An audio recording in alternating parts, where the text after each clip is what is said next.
ubundi rimwe na rimwe hari igihe turenganya inshuti zacu ngo ntabwo zidutega amatwi, kandi nyamara natwe ubwacu tutari inshuti zacu ubwacu. Ubundi we mu buzima witega amatwi? We mu buzima wari wicara ukiyumva ibyo wibwira? Nimba se utaricara ngo wumve ibyo wibwira, ni gute wesipekitinga cyangwa wizeye ko hari undi muntu uzakumva nawe ubwawe utakwitega amatwi? Uyu munsi tugiye kuvuga ku kintu gikomeye cyitwa kwiga kubaho wenyine. Wowe ubwawe b'inshuti yawe, ikunde, kundana nawe. Muri iyi si nakumenyeshaga ko nta wundi mujyanama ufite ugukunda cyangwa ukugira inama nta nyungu abifitemo kukurusha nkawe. Wowe niwe wenyine wakwigira inama zo kwigira mwiza cyangwa zo kwiyubakira ubuzima wifuza, kubera ko n'umunezero uzabiziramo ari wowe wenyine ufitiye umumaro. Wowe ubwawe niwe wenyine wakwibwiza ukuri, kubera yuko uzi ko kwibeshya kwawe ari wowe wenyine uba wiyangiza. Abandi bantu bose bazakubeshya, abandi bantu bose bazakubera indyarya, abandi bantu bose ntibazakubaha kugeza ubwo uzafata umwanzuro wo kwiga kwiyubaha, kwiga kwibwiza ukuri, ndetse no kutibera indyarya no kutiryarya, ngo wige kwirengera. Nimba ibintu ukoze ari amafuti, igihe cyose uzajya ubasha kwibwiza ukuri kuri umunyamafuti, nibyo bizagufasha kuvamo umuntu muzima. Wowe uteze amatwi iki kiganiro, nguhaye ikaze mu isi y'abagabo. Nawe utarakora subscribe, nagushishikarizaga gukora subscribe kugira ngo ukomeze ubane nanjye mu biganiro byiza nk'ibi ngibi.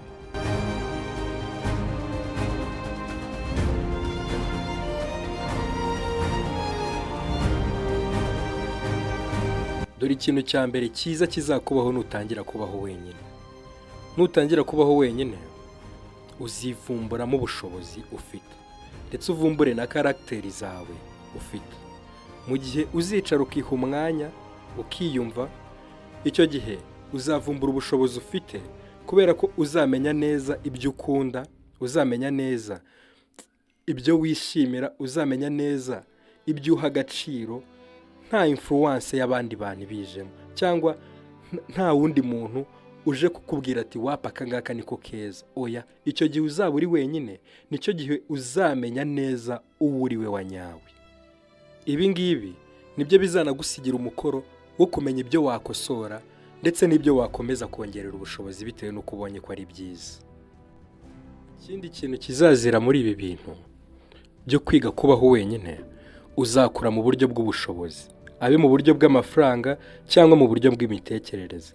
Igihe uzaba uri wenyine, bizaguha ubushobozi bwo kubasha kongera kwinyuramo, ukareba mu kazi kawe uko biri kugenda, ukamenya akazi kawe uburemere bwako, ukamenya n'aho wahera ukagura, ndetse ukamenya n'ibindi bintu ukeneye n'abo ukeneye guhura nabo bagufasha kwagura business yawe. Wowe uneze amatwi muri aka kanya, birashoboka ko waba ufite inshuti cyangwa uzi umuntu waba warahombye, waba warahiye muri business yiwe kubera ikigari. Kubaho wenyine bizakuvura mu marangamutima, ndetse binakuvura no mu buzima bwo mu mutwe. Mbaze uti bizagenda gute? Nubasha kubaho wenyine, ni amahirwe akomeye cyane yo kongera kwitera imbaraga, kuko igihe cyose uzajya uba uriho wenyine, nicyo gihe uzabasha kujya kwivura mu byakubabaje by'ahashize hawe, ukongera ukitera imbaraga hatajemo amarangamutima y'abandi bantu. Ibi ngibi bigusigira ubushobozi bwo kubasha kumva ko ufite ubwigenge bwo kwishima cyangwa bwo kwigira inama, ndetse bwo kugena uko ubuzima bwawe bwagenda hativanze mu ndi muntu. Urugero rworoshye, hari igihe uba ufite inshuti yava mu buzima bwawe cyangwa yakubabaza, ukumva ubuzima burarangiye neza neza, kubera ibintu yagukoreraga, kubera ukuntu yakubaga hafi, yakwitagaho, ibyiyumviro byayo byatumaga wiyumva.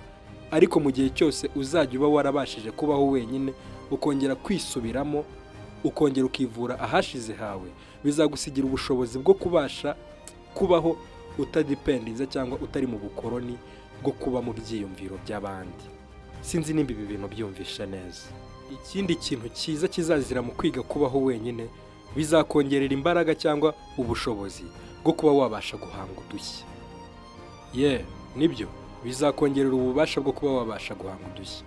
Ubundi iyo uri wenyine, ubwonko bwawe cyangwa ibitekerezo byawe ntabwo biba bifite limitation, cyane ko biba bitanafite na distraction.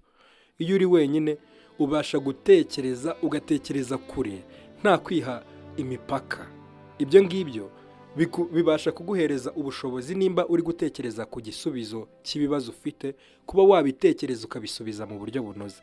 Nimba uri gutekereza ku buryo cyangwa ku kantu gashyashya cyangwa hari projet urimo urakoraho, bigufasha kuyikoraho neza kubera ko ntabwo uba ufite limitation ngo wirimite cyangwa ngo abantu baze baguhe challenge bakubwire ati wapi ibingibi ntibishoboka, wapi ibintu ntibishoboka.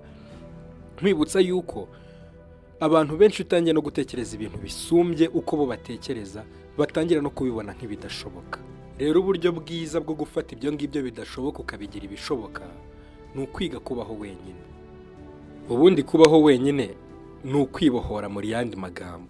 Kubaho wenyine bigusigira ubushobozi bwo kubasha kubaho ubuzima mu buryo weho wahisemo, apana uburyo abandi bantu bahisemo. Kubaho wenyine bikwemerera kumenya ibyo ushaka, iby'ibyiyumviro byawe byifuza, ndetse ukabasha no kumenya aho uhera utangira kubibiha. Ikindi nakomezaga kukwibutsa ni uko wowe ari wowe nshuti yawe ya mbere ufite, ni wowe nkoramutima ya mbere mugendana. Rero bisobanuye ko ibyo wibwira ari byo byiza kuruta ibyo ubwirwa cyane cyane, kandi bikaba bisobanuye ko ibyo ngibyo wifuza ari byo bifite umumaro kuruta ibyo ngibyo wifuza kubera ko ubibona n'inshuti zawe. Ndetse nk'ubu ngubu ushobora kuba umutima wawe uri kukubwira ngo kora subscribe, ariko wowe ukaba ukiri guhangana n'umutima ati wapi bana, ngo ubuse umuntu uzanyumva ndi kumva ikiganiro nk'iki ngiki ntazumva naragoswe. Oya, nimba bigufitiye umumaro kora subscribe, kuko niwe uri kwirengera, wireba amaso y'abandi. Ikindi cyiza kiva mu kwiga kubaho wenyine, bikumara ubwoba. Nimba wirirwa kuri no mihanda, ndumva nawe waba utarigeze ubura inshuti cyangwa utabubuza umuntu uzi, wanga umuntu umubwiza ukuri. Ubundi mu buzima busanzwe ikiremwa muntu twanga abantu batubwiza ukuri. Wanga umuntu ukubwira amafuti yawe, wanga umuntu ukubwira ko utari umuntu mwiza, wanga umuntu ukubwira imico mibi ufite, wanga umuntu ukubwira ukuri kw'ibiriho biri kugaragara kuri wowe bitagenda neza. Rero no kubaho wenyine nicyo ngicyo kikubaho. Wowe ubwawe ntiwakwibeshya. Nimba uri umukene urabibona neza ko uri umukene, unabyemera. Nimba uri umuntu mubi nabyo uri bubibone. Nimba utari muri societe udashobotse nabyo ni wiherera urabibona. Urabona imico mibi yawe yose igutera ubwoba, nurangiza uhite wisubirira ku muhanda ujye kwibonanira na babandi birirwa bakubeshya ibyiza utagira. Ibyo ngibyo bitanga amahoro ku mupfapfa. Aba yumva kuba ari wenyine yibwiza ukuri, abona ibitagenda neza mu buzima bwe ari ibibazo bya hatari. Ariko weho ndakubwiza ukuri, iyo wabashije kubaho wenyine ukakira uko kuri, ubundi ugaharanira impinduka, ndumva ubwo bwoba uba warashiritse bwo kureba guhangana nawe ubwawe, nta kindi kintu cyazigera kigutera ubwoba. Ikindi cyiza kizira mu kubaho wenyine, ubasha noneho kumenya inshuti ziza mu buzima bwawe. Ubundi mu buzima bwacu hari abantu bafite inshuti batazi n'uburyo zinjiye mu buzima bwabo. Uwo bahuye wese, uwo baganiriye wese yamwinjije mu buzima bwe, aragenda amuramburaho umutima wiwe wose, amubwira ibibazo byiwe byose. Nyuma yaho agasigarana ibibazo ati runaka yarampemukiye kandi yari inshuti yanjye, runaka yarambabaje kandi yari inshuti yanjye. Yari inshuti yawe ate? Ntiwigeze ufata umwanya ngo ujonjore inshuti ukwiye guhitamo. Rero iyo wize kubaho wenyine, iyo ugarutse noneho umenya uko uhitamo inshuti zawe, kuko ubasha guhitamo inshuti muhuje imyumvire, ubasha guhitamo inshuti muhuje inzozi, ubasha guhitamo inshuti muhuje n'intego. Iyo rero wabashije kubaho wenyine, iyo ugarutse, kubera ko weho muri wowe uba ufitemo isuku, n'abantu winjiza mu buzima bwawe ni abantu baba basukuye gusa. Kandi iyo wabashije kunesha kubaho wenyine, iyo ugarutse mu buryo bw'imyizerere nabwo ubasha kubibamo neza. Iyo wabashije kubaho wenyine, ugaruka noneho wumva neza mu buryo bw'imyizerere, waba uri umu Islam, waba uri umukristo, ugaruka noneho uzi neza impamvu usenga, ugaruka noneho uzi kumva no gutega amatwi icyo Imana igushakaho. Mbega kubaho wenyine ni nayo soko nziza yo gukomera mu myizerere, kuko nta kavuyo uba wifite muri wowe. Kandi mu myizerere twese tuzi neza yuko Imana idatura mu mubiri urimo akavuyo.